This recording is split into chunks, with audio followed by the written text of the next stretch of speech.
ಅನುದಿನ ಅನುಕ್ಷಣ ಮನೆಯಲ್ಲೂ ಕಲಿಯೋಣ, ಕಲಿಕೆಯ ಹೊಸ ಹಾದಿಯಲಿ ಜೊತೆಗೂಡಿ ಹೆಜ್ಜೆಯ ಹಾಕೋಣ, ಸಂತಸದಿ ಕಲಿಯೋಣ ನಮ್ಮ ಹೆಮ್ಮೆಯ ಈ ಕ್ಲಾಸಿನಲ್ಲಿ. Yes sir. Yes teacher. Present ma'am. नमस्ते बच्चों, कैसे हैं आप सब? आशा है घर में स्वस्थ और सुरक्षित है। बच्चों, मेरा नाम मंजुला है। आप सब 7वीं कक्षा में पढ़ रहे हैं, है ना? ಮಕ್ಕಳೇ, ನಾನು ನೀವು ಒಬ್ಬರನ್ನೊಬ್ಬರು ಯಾವ ರೀತಿ ಪರಿಚಯ ಮಾಡ್ಕೊಂಡ್ವಿ? ಸಂಭಾಷಣೆಯ ಮೂಲಕ. ಈ ಸಂಭಾಷಣೆಯನ್ನ ವಾರ್ತಾಲಾಪ್ ಅಂತ ಕರೀತಾರೆ.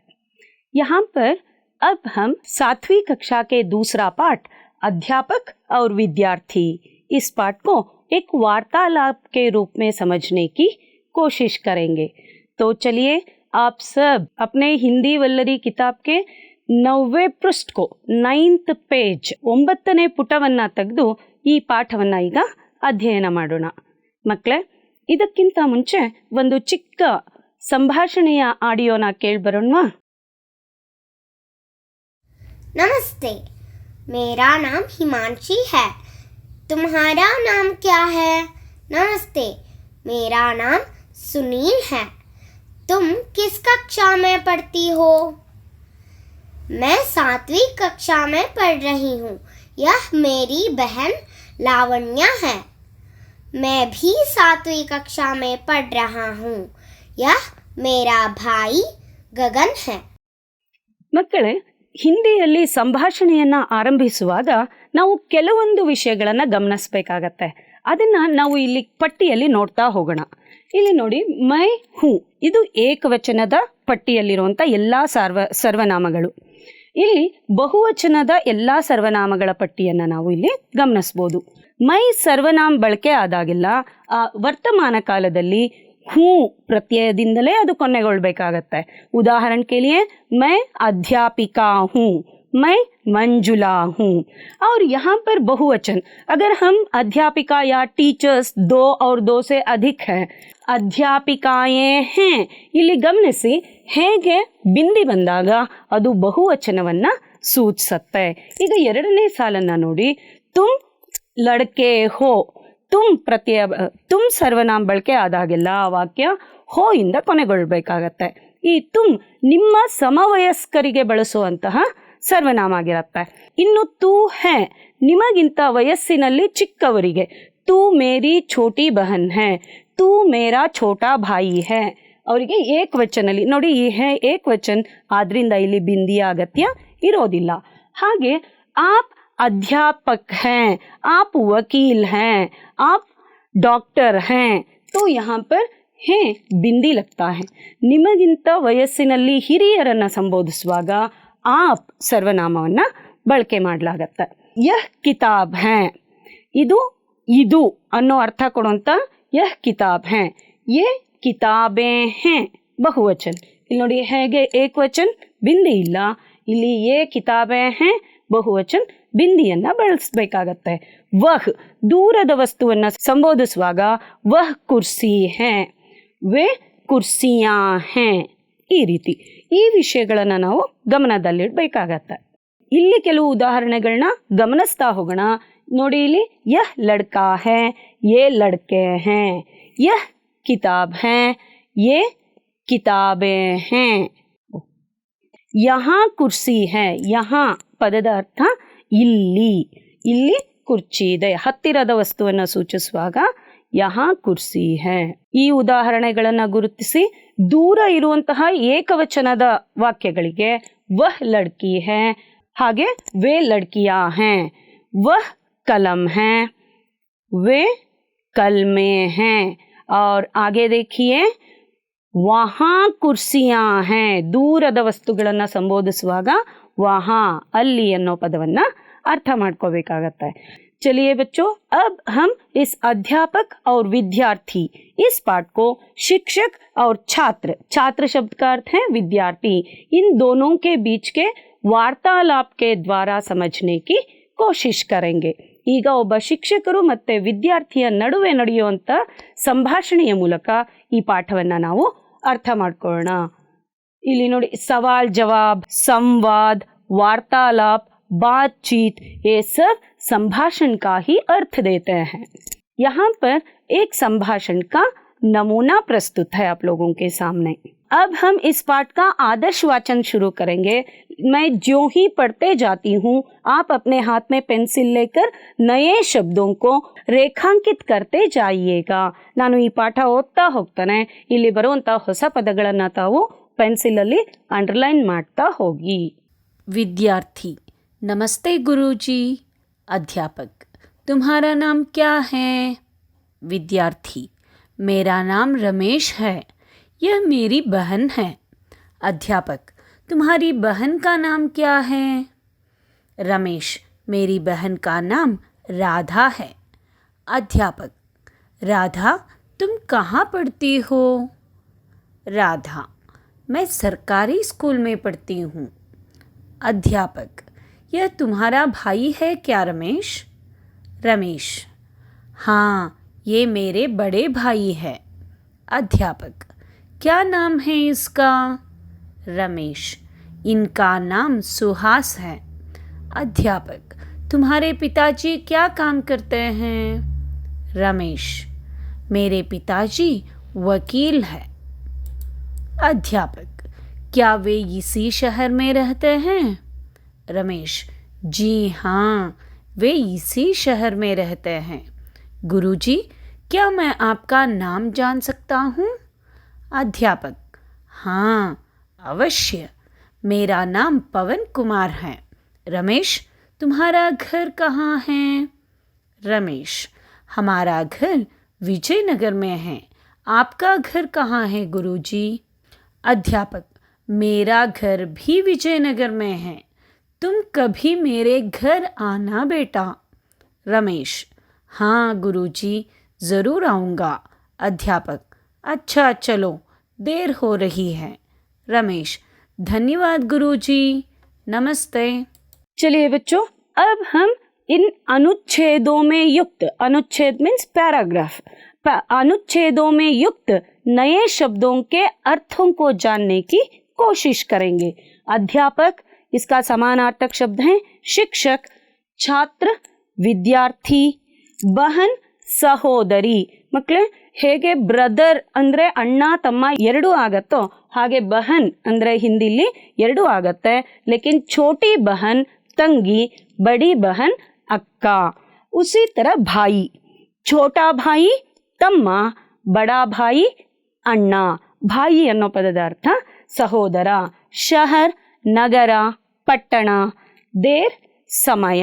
और इस पाठ में युक्त कुछ सामान्य प्रश्नवाचक शब्दों के अर्थों को हम जानने की कोशिश करें. क्या ಶಬ್ದ का अर्थ है ಏನು? ಪ್ರಶ್ನವಾಚಕ ಪದಗಳು ಯಾವಾಗಲೇ ಬಳಕೆ ಆದರೂ ಅದಕ್ಕೆ ಈ ಪ್ರಶ್ನ ಸೂಚಕ ಚಿಹ್ನೆಯನ್ನ ಬಳಸಬೇಕಾಗತ್ತೆ ಮಕ್ಕಳ. ಒಂದು ನಿಮಗೆ ಉದಾಹರಣೆಯ ಮೂಲಕ ತಿಳಿಸಲಾಗಿದೆ. ಕಹಾ ಅನ್ನೋ ಶಬ್ದದ ಅರ್ಥ ಎಲ್ಲಿ, ಕಬ್ ಯಾವಾಗ, ಕೌನ್ ಯಾರು, ಕೌನ್ಸಾ ಯಾವುದು, ಕೈಸೆ ಹೇಗೆ, ಕ್ಯೂ ಅನ್ನೋ ಪದದ ಅರ್ಥ ಏಕೆ. अब हम इस पाठ को वार्तालाप के द्वारा समझने की कोशिश करेंगे. विद्यार्थी अपने गुरुजी से कहता है, नमस्ते गुरुजी. सो ಸ್ಟೂಡೆಂಟ್, ನೀವೆಲ್ಲ ಶಿಕ್ಷಕರನ್ನ ನೋಡಿದ ಮರುಕ್ಷಣನೇ ಏನು ಹೇಳ್ತೀರಿ? ನಮಸ್ತೆ ಗುರುಗಳೇ ಅಂತ ಅವ್ರಿಗೆ ವಿಶ್ ಮಾಡ್ತೀರಿ ಅಲ್ವಾ? ಅದೇ ರೀತಿ ಇಲ್ಲಿ ಒಬ್ಬ ವಿದ್ಯಾರ್ಥಿ ತನ್ನ ಟೀಚರ್ಗೆ ವಿಶ್ ಮಾಡ್ದ. ತಕ್ಷಣನೇ ಆ ವಿದ್ಯಾರ್ಥಿ ಹೊಸಬ ಆಗಿದ್ರಿಂದ ಶಿಕ್ಷಕರ ಮರು ಪ್ರಶ್ನೆ ಏನಾಗಿತ್ತು? तुम्हारा नाम क्या है? तो विद्यार्थी कहता है, मेरा नाम रमेश है. और उस रमेश के साथ उसकी छोटी बहन भी है और उससे भी परिचित कराता है. सो ಶಿಕ್ಷಕರು ಅವನ ಹೆಸರು ಕೇಳಿದ ತಕ್ಷಣ ಅವನು ಹೇಳ್ದ, मेरा नाम रमेश है और यह मेरी बहन है. ಇವಳು ನನ್ನ ತಂಗಿ ಅಂತ ತಂಗಿಯನ್ನು ಸಹ ಪರಿಚಯಿಸಿದ. ಅಧ್ಯಾಪಕ, तुम्हारी बहन का नाम क्या है? तो अब अध्यापक रमेश की बहन का नाम जानना चाहते हैं. ಈಗ ಶಿಕ್ಷಕರು ರಮೇಶನ ತಂಗಿಯ ಹೆಸರನ್ನ ತಿಳ್ಕೊಳ್ಳಿಕ್ಕೆ ಇಷ್ಟಪಡ್ತಿದ್ದಾರೆ. बहन का नाम पूछते हैं तो रमेश कहता है मेरी बहन का नाम राधा है. अब अध्यापक सीधे राधा से ही पूछते हैं कि राधा तुम कहाँ पढ़ती हो. ಇಲ್ಲಿ ಗಮನಿಸಿ ಮಕ್ಕಳ, ಅಧ್ಯಾಪಕ ಕೇಳುವಾಗ ತುಮ್ ಸರ್ವನಾಮಕ್ಕೆ पढ़ती हो प्रत्यय ಬಳಕೆ ಆಗಿದೆ. तो अब राधा कहती है कि गुरुजी मैं सरकारी स्कूल में पढ़ती हूँ. राधा कहाँ पढ़ रही है? राधा सरकारी स्कूल में पढ़ती है. अब रमेश के साथ और एक लड़का है. अब अध्यापक पूछने लगते हैं कि रमेश क्या यह तुम्हारा भाई है? ಸೊ ಅವನ ಜೊತೆ ಇರುವಂತ ಇನ್ನೊಬ್ಬ ಹುಡುಗನನ್ನ ತೋರಿಸಿ ಅಧ್ಯಾಪಕ ಕೇಳ್ತಾರೆ ನಿನ್ನ ಸಹೋದರನ ಅಂತ. रमेश हाँ ये मेरे बड़े भाई है. तो देखिए यहाँ पर रमेश कहता है जी हाँ गुरुजी. जी हाँ ಅಂದ್ರೆ ಗೌರವ ಸೂಚಕ ಪದ. ನಮಗಿಂತ ಹಿರಿಯರಿಗೆ ಹಾ ಅಂತ ಉತ್ತರ ಕೊಡೋದ್ರ ಬದಲು जी हाँ ಪದವನ್ನ ಬಳಕೆ ಮಾಡಬೇಕಾಗತ್ತೆ.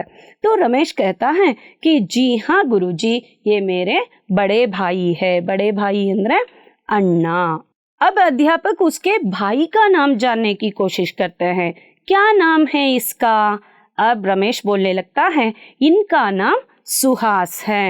ಇಲ್ಲಿ ಒಂದು ವ್ಯತ್ಯಾಸನ ಗಮನಿಸಿ ಮಕ್ಕಳ. ಅಧ್ಯಾಪಕ ರಮೇಶನ ತಮ್ಮನ ಬಗ್ಗೆ ವಿಚಾರಿಸುವಾಗ ಇಸ್ಕಾ ಅನ್ನೋ ಪದ ಸರ್ವನಾಮವನ್ನ ಬಳಸಿದ್ರು, ಅದು ಏಕವಚನ. ಈಗ ರಮೇಶ ತನ್ನ ಅಣ್ಣನ ಬಗ್ಗೆ ತಿಳಿಸ್ತಾ ಇರೋದ್ರಿಂದ ಇನ್ಕಾ ನಾಮ್ ಎಂದು ಗೌರವ ಸೂಚಕವಾಗಿ ಇನ್ಕಾ ನಾಮ್ सुहास है ಅಂತ ಹೇಳ್ತಾ ಇದ್ದಾನೆ. तो रमेश के बड़े भाई का नाम क्या है? रमेश के बड़े भाई का नाम सुहास है.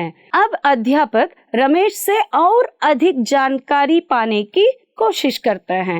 ಅವನು ಚೆನ್ನಾಗಿ ಉತ್ತರ ಕೊಡ್ತಾ ಇರೋದ್ರಿಂದ ಶಿಕ್ಷಕರಿಗೆ ರಮೇಶನ ಬಗ್ಗೆ ಇನ್ನಷ್ಟು ತಿಳ್ಕೊಳ್ಳುವಂತ ಕುತೂಹಲ ಹೆಚ್ಚಾಗತ್ತೆ. तो वे आगे पूछने लगते हैं कि तुम्हारे पिताजी क्या काम करते हैं? तो रमेश कहता है कि मेरे पिताजी वकील हैं. तो रमेश के पिताजी क्या काम करते हैं? रमेश के पिताजी वकील है जो न्यायालय में काम करते हैं. तो अध्यापक आगे फिर से पूछने लगते हैं क्या वे इसी शहर में रहते हैं? शहर ಅಂದ್ರೆ ಪಟ್ಟಣ. ನಿಮ್ ತಂದೆ ಇದೇ ಊರಲ್ಲೇ ಕೆಲಸ ಮಾಡ್ತಾರಾ ಅಂತ. ನೋಡಿ ರಮೇಶ್ ಉತ್ತರ ಕೊಡ್ತಾನೆ जी हाँ वे इसी शहर में रहते हैं.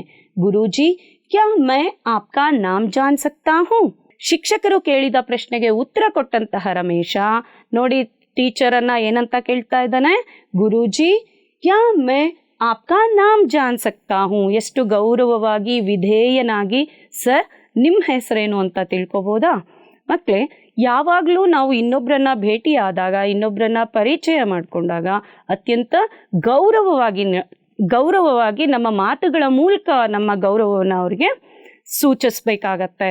इसलिए कबीर दास जी हमेशा कहा करते थे कि ऐसी बानी बोलिए मन का आपा खोई ಅವರನ್ಕೋ ಸೀತಲ್ ಕರೈ ಆಪೂ ಸೀತಲ್ ಹೋಯ್. ನಾವು ಹೇಗೆ ಮಾತಾಡ್ಬೇಕಪ್ಪ ಅಂದ್ರೆ ನಮ್ಮ ಎದುರಿಗಿರೋರ್ಗೆ ಕೇಳಲಿಕ್ಕೆ ಹಿತ ಅನ್ನಿಸ್ಬೇಕು. ನಮ್ಮ ಮಾತುಗಳಿಂದ ನಮ್ಮ ವ್ಯಕ್ತಿತ್ವ, ನಮ್ಮ ಗೌರವ, ನಮ್ಮ ಘನತೆ ಹೆಚ್ಚೋ ರೀತಿ ಇರಬೇಕು. ಬಹುಶಃ ನಿಮ್ಮ ತಂದೆಯನ್ನ ಭೇಟಿ ಆಗ್ಲಿಕ್ಕೆ ಅವ್ರ ಸ್ನೇಹಿತರು ಯಾರಾದರೂ ಮನೆಗೆ ಬಂದಾಗ ನೀವು ಅವ್ರನ್ನ ಹೇಗೆ ರಿಸೀವ್ ಮಾಡ್ಕೊಳ್ತೀರಿ, ನೀವು ಅವ್ರ ಜೊತೆ ಹೇಗೆ ನಡ್ಕೊಳ್ತೀರಿ ಅನ್ನೋದ್ರ ಮೇಲೂ ಸಹ ನಿಮ್ಮ ವ್ಯಕ್ತಿತ್ವ ನಿರ್ಧಾರ ಆಗತ್ತೆ. ಮನೆಯಲ್ಲಿ ಅಕಸ್ಮಾತ್ ನಿಮ್ಮ ತಂದೆ ಇಲ್ಲ ಅಂದ್ರೆ ಅಪ್ಪ ಇಲ್ಲ ಯಾವಾಗ ಬರ್ತಾರೋ ಗೊತ್ತಿಲ್ಲ ಈ ರೀತಿ ಒರಟತನದಲ್ಲಿ ಉತ್ತರ ಕೊಡದೆ ಸರ್ ಹೇಳಿ ಅಪ್ಪ ಇಲ್ಲೇ ಹೊರಗೆ ಹೋಗಿದ್ದಾರೆ ಕುತ್ಕೊಳ್ಳಿ ಸರ್ ನಿಮ್ಮ ಹೆಸರೇನು ಅಪ್ಪ ಬಂದ ತಕ್ಷಣ ಖಂಡಿತ ಹೇಳ್ತಾನೆ. ಈ ರೀತಿ ಗೌರವವಾಗಿ ಅವರಿಗೆ ನೀವು ಪ್ರತಿಕ್ರಿಯಿಸಿದ್ದೇ ಆದಲ್ಲಿ ನಿಮ್ಮ ಬಗೆಗಿನ ಗೌರವ ಹೆಚ್ಚಾಗತ್ತೆ. जब रमेश अध्यापक से उनका नाम पूछता है तो अध्यापक भी जवाब देते हैं हाँ अवश्य ಖಂಡಿತವಾಗಿ ನೀನು ನನ್ನ ಹೆಸರು ತಿಳ್ಕೋಬಹುದು. मेरा नाम पवन कुमार है. रमेश तुम्हारा घर कहाँ है? ನೋಡಿ ಒಂದು ಉತ್ತರ ಹೇಳೋ ರೀತಿನಲ್ಲಿ ಈ ಮಗು ಹತ್ರ ನಿಂತು ಇನ್ನಷ್ಟೊತ್ತು ಮಾತಾಡೋಣ ಅನ್ಸತ್ತೆ. हमारा घर विजयनगर में है. तुम कभी मेरे घर आना बेटा. ನೋಡಿ ಅವನ ಜೊತೆ ನಡೆದಂತ ಸಂಭಾಷಣೆಯ ಅಂತ್ಯಕ್ಕೆ ಬಂದಾಗ ಟೀಚರ್ ಏನು ಹೇಳ್ತಿದ್ದಾರೆ? ನಾನು ಇದೇ ಊರಲ್ಲಿ ಇರೋದು, ನಮ್ಮ ಮನೆಗೆ ಬಾ ರಮೇಶ್ ಅಂತ ಟೀಚರ್ ಸ್ಟೂಡೆಂಟ್ನ ಮನೆಗೆ ಕರೀತಾ ಇದ್ದಾರೆ. रमेश, हाँ गुरुजी, जरूर आऊंगा। हाँ, तो अब रमेश कहता है, जी गुरुजी, जरूर आऊंगा। तो अध्यापक आगे बोलते हैं कि अच्छा चलो, देर हो रही है, ತಡವಾಗ್ತಾ ಇದೆ। ಈಗ ಶಿಕ್ಷಕರು, ಸರಿ ಇನ್ನ ತಡ ಆಯ್ತು, ಹೊರಡೋಣ। रमेश, धन्यवाद गुरुजी, नमस्ते। तो अब तक शिक्षक और विद्यार्थी, अध्यापक और छात्र, इन दोनों के बीच का वार्तालाप यहाँ पर पूर्ण होता है। तो दोनों एक दूसरे को नमस्ते करके वहां से विदा लेते हैं, अलिंदा ಅವರು ಹೊರಡ್ತಾರೆ। तो बच्चों, अब हम इस पाठ से संबंधित कुछ प्रश्नोत्तर, भाषाभ्यास और व्याकರಣಾಂಶों की भी जानकारी प्राप्त करेंगे। ಮಕ್ಕಳೇ, ಈ ಪಾಠಕ್ಕೆ ಸಂಬಂಧಿಸಿದಂತ ಕೆಲವು ಭಾಷಾಭ್ಯಾಸ, व्याकरण अंशಗಳನ್ನು ನಾವೀಗ गमनिस्ता ಹೋಗೋಣ।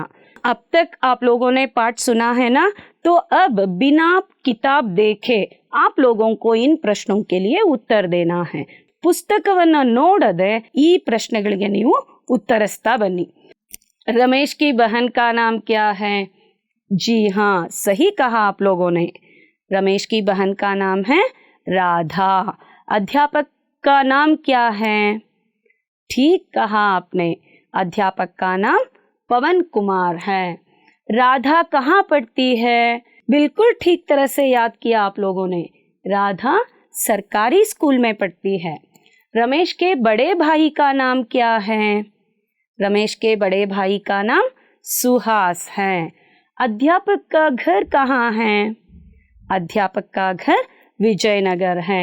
चलिए इसके लिए उत्तर दे। अब रमेश के पिताजी क्या काम करते हैं? क्या डॉक्टर का काम करते थे? नहीं, रमेश के पिताजी वकील है। अब अगले मुख्यांश तक हम पहुंचेंगे।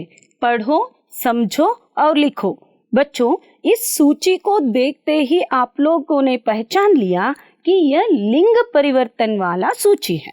ಇದು ಲಿಂಗ ಪರಿವರ್ತಿಸಿಗೆ ಸಂಬಂಧಪಟ್ಟಂತಹ ಪ್ರಶ್ನೆಗಳು ಅಂತ। यहाँ पर उदाहरण देखिए, अध्यापक, अध्यापिका। ಒಂದು ವಿಷಯ ಗಮನಿಸಿ ಮಕ್ಕಳ, ಕನ್ನಡದಲ್ಲಿ ಅಧ್ಯಾಪಕಿ ಅಂತ ಕೊನೆ ಆಗುತ್ತೆ, ಕೊನೆ ಅಕ್ಷರಕ್ಕೆ ಈಕಿ ಮಾತ್ರ ಬರುತ್ತೆ। ಆದರೆ ಹಿಂದಿಯಲ್ಲಿ ಮಧ್ಯದ ಅಕ್ಷರಕ್ಕೆ ಶಿಕ್ಷಕ್, ಶಿಕ್ಷಕಿ ಕನ್ನಡನಲ್ಲಿ, ಹಿಂದಿಯಲ್ಲಿ ಶಿಕ್ಷಿಕಾ, सेवकी कन्नड़ाನಲ್ಲಿ सेविका। तो उसी तरह यहाँ पर बालक, बालिका, बहन, भाई, माता, पिता, मोर, नविलु, मोरनी, स्त्रीलिंग रूप। अब हम अगले पड़ाव तक पहुंचेंगे, ಮುಂದಿನ ಮಜಲಿಗೆ ಹೋಗೋಣ। ಮಕ್ಕಳೇ, ಇಲ್ಲಿ यहाँ पर यह है जोड़कर लिखो। यहाँ पर कुछ ಓಹುದೋं के नाम है। ಓಹುದೆ ಅಂದ್ರೆ ಹುದ್ದೆಗಳು, ಇದೆಲ್ಲ ಕಮ್ಯುನಿಟಿ ಹೆಲ್ಪರ್ಸ್, ಸಮುದಾಯ ಸಹಾಯಕರ ಪಟ್ಟಿ ಇಲ್ಲಿದೆ। ಅವರು ಎಲ್ಲಿ ಕರ್ತವ್ಯವನ್ನ ನಿರ್ವಹಿಸ್ತಾರೆ ಅನ್ನೋಂಥ ಪಟ್ಟಿ ಇಲ್ಲಿದೆ। ನಿಮಗೆ 30 ಸೆಕೆಂಡ್ಗಳ ಸಮಯಾವಕಾಶವನ್ನ ಕೊಡ್ತಾನೆ। ಅಷ್ಟರಲ್ಲಿ ಯಾವ ಕಮ್ಯುನಿಟಿ ವರ್ಕರ್ಸ್, कौन से सामुदायिक सहायक कहाँ पर काम करते हैं, उसे मिलाना होगा। तो चलिए जल्दी सोचकर इसका उत्तर दीजिए।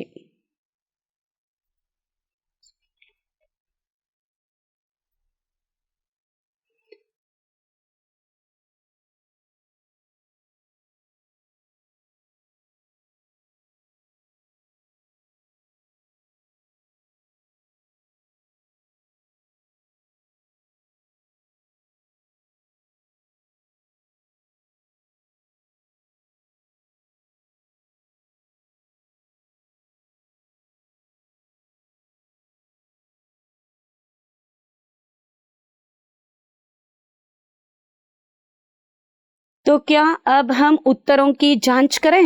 ನೀವು ಆಯ್ಕೆ ಮಾಡಿರುವಂತ ಉತ್ತರಗಳು ಸರಿ ಇದೆಯಾ ಅಂತ ನೋಡೋಣ ಈಗ। तो ನೋಡಿ, ಮೊದಲನೆಯದು गुरुजी। चित्र देखिए और उत्तर को भी पहचानिए। गुरुजी कहाँ काम करते हैं? पाठशाला में। तो अब यह कौन है? वकील है। वकील कहाँ काम करते हैं? जी हाँ, न्यायालय में। और यह कौन है? किसान, रैता। तो किसान की कर्म भूमि कहाँ है? वह है खेत। और अगला कौन सा है? वैद्य। वैद्य कहाँ काम करते हैं? अस्पताल में। अब अगला है व्यापारी। तो व्यापारी कहाँ काम करते हैं? रसोई घर में। रसोई घर ಅಂದ್ರೆ ಅಡುಗೆ ಮನೆ, ವ್ಯಾಪಾರಿಯನ್ನ ಅಡುಗೆ ಮನೆಯಲ್ಲಿ ನೋಡ್ಬೋದಾ? जी बिल्कुल गलत है। व्यापारी सिर्फ दुकान में पाए जाते हैं। तो अब हम सिपाही को कहाँ देखते हैं? सेना में। यानी तो अब हम अन्य वचन रूप यानी एक वचन से बहुवचन रूप को पहचानेंगे। तो घर का बहुवचन है घर। हिंदी में कुछ शब्द ऐसे होते हैं बच्चों जो एक वचन और बहुवचन दोनों स्थितियों में एक ही होते हैं। जैसे घर घर, पेड़ पेड़, फल फल। गगन वो सार्वकालिक एक वचन है। आकाश ಒಂದೇ ಅಲ್ವಾ, ಆಕಾಶಕ್ಕೆ ಬಹುವಚನ ಇಲ್ಲ। भूमि या धरती एक वचन। सूरज सार्वकालिक एक वचन। चंद्रमा सार्वकालिक एक वचन। पत्रिका पत्रिकाएं। बच्चा बच्चे। शहर शहर। तो चलिए अब हम यहाँ देखेंगे कि हमारे सामने विलोम शब्दों की सूची प्रस्तुत है। इनके लिए हम विरुद्ध अर्थ वाले शब्द, व्यतिरिक्त शब्दों को ढूंढेंगे। बड़ा शब्द का विलोम शब्द है छोटा। अच्छा शब्द का विलोम शब्द है बुरा। सुख शब्द का विलोम शब्द है दुख। और दूर शब्द का विलोम शब्द है पास। चलिए बच्चों, अब हमारा मुख्यांश है शब्दों का विभाजित रूप। बच्चों, अगर आप इन शब्दों को ठीक तरह से विभाजित करके लिखना सीख लेंगे तो हिंदी की वर्तनी दोष अपने आप ಸುಧರ್ ಜಾಯೇಗಾ। ವರ್ತನೆ ದೋಷ, ಸ್ಪೆಲ್ಲಿಂಗ್ ಮಿಸ್ಟೇಕ್ಸ್, ಈ ವಿಭಜಿತ ರೂಪವನ್ನು ನೀವು ಸರಿಯಾದ ರೀತಿ ಬರೆಯೋದನ್ನ ಕಲ್ತ್ರೆ ಮಕ್ಕಳೇ ನಿಮಗೆ ಖಂಡಿತ ಹಿಂದಿ ಬರೆಯೋದಕ್ಕೆ ಓದೋದಕ್ಕೆ ಸುಲಭ ಆಗತ್ತೆ। ಸ್ವಲ್ಪ ಕೆಲವು ಅಂಶಗಳನ್ನು ಗಮನಿಸಬೇಕಾಗತ್ತೆ। यहाँ पर देखिए किसान शब्द, अगर इसे आप विभाजित करके लिखेंगे तो ह्रस्व स्व क प्लस ई, स प्लस आ, न प्लस आ, इस तरह संयुक्त स्वर और मात्राओं के प्रयोग से इन विभाजित रूपों को पूरा कर सकते हैं। आप इस तरह के कुछ शब्दों को घर में अभ्यास करते रहेंगे तो अपने आप आपके हिंदी लेखन की क्षमता और पढ़ने की क्षमता सुधर सकती है। तो अब अगला उदाहरण देखिए, कलम। यहाँ पर भी क अक्षर का विभाजित रूप देखिए क प्लस उ, और ल का विभाजित रूप ल प्लस अ, और म का विभाजित रूप होगा म प्लस अ। तो इन सब अंशों को मिलाएंगे तो कलम का पूरा रूप आपको देखने को मिलेगा। और अगला विभाजित रूप देखिए मगर। तो इसी तरह आप लोगों के सामने कुछ शब्दों की सूची है। इन सब शब्दों के विच्छेदित रूप लिखकर आप अपने अध्यापकों को दिखाइएगा। बच्चों, इसी तरह अक्षरों के समूह से बनने वाले इन शब्दों से हम बहुत सारे खेल खेल सकते हैं। इन्हीं खेलों से संबंधित एक बाल गीत यहाँ पर प्रस्तुत है। चलिए एक बार हम उस बाल गीत को देखते हैं। क से कछुआ। ख से खरगोश। ग से गमला। घ से घड़ी। अंग। इस ध्वनि से कोई शब्द शुरू नहीं होता है। ये ध्वनि शब्द के बीच में या अंत में आकर बिंदु का कार्य करती है, जैसे कि अंग से गंगा। च से चम्मच। छ से छतरी। ज से जग। झ से झंडा। न्य। इस ध्वनि से भी कोई शब्द शुरू नहीं होता है। ये चंद्र बिंदु का कार्य करती है, जैसे कि न्य से भंवरा। ट से टमाटर। ठ से ठंडा। ड ड से डमरू, ढ ढ से ढक्कन, ण ण से बाण, त त से तराजू, थ थ से थर्मस, द द से दावत, ध ध से धनुष, न न से नल, प प से पतंग, फ फ से फल, ब ब से बस, भ भ से भालू, म म से मछली, य य से यज्ञ, र र से रस्सी, ल ल से लट्टू, व व से वीणा, श श से शंख, श श से षटकोण, स स से सेब, ह ह से हाथी,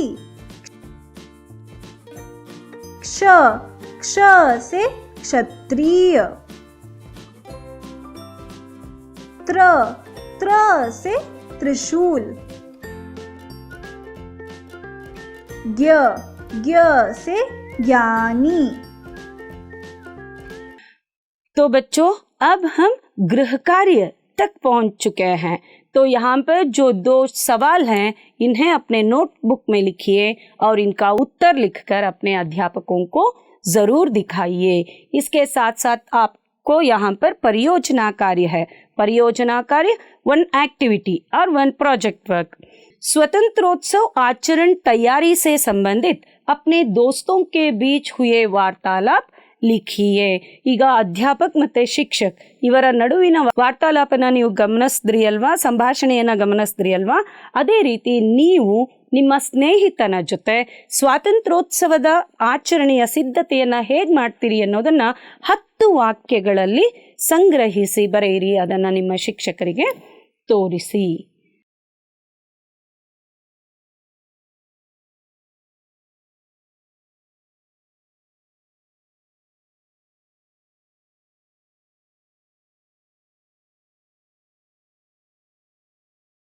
धन्यवाद बच्चों। आशा है आप सब आज के वार्तालाप के द्वारा अध्यापक और विद्यार्थी पाठ के बारे में स्पष्ट जानकारी प्राप्त कर चुके हैं। धन्यवाद। ಅನುದಿನ ಅನುಕ್ಷಣ ಮನೆಯಲ್ಲೂ ಕಲಿಯೋಣ, ಕಲಿಕೆಯ ಹೊಸ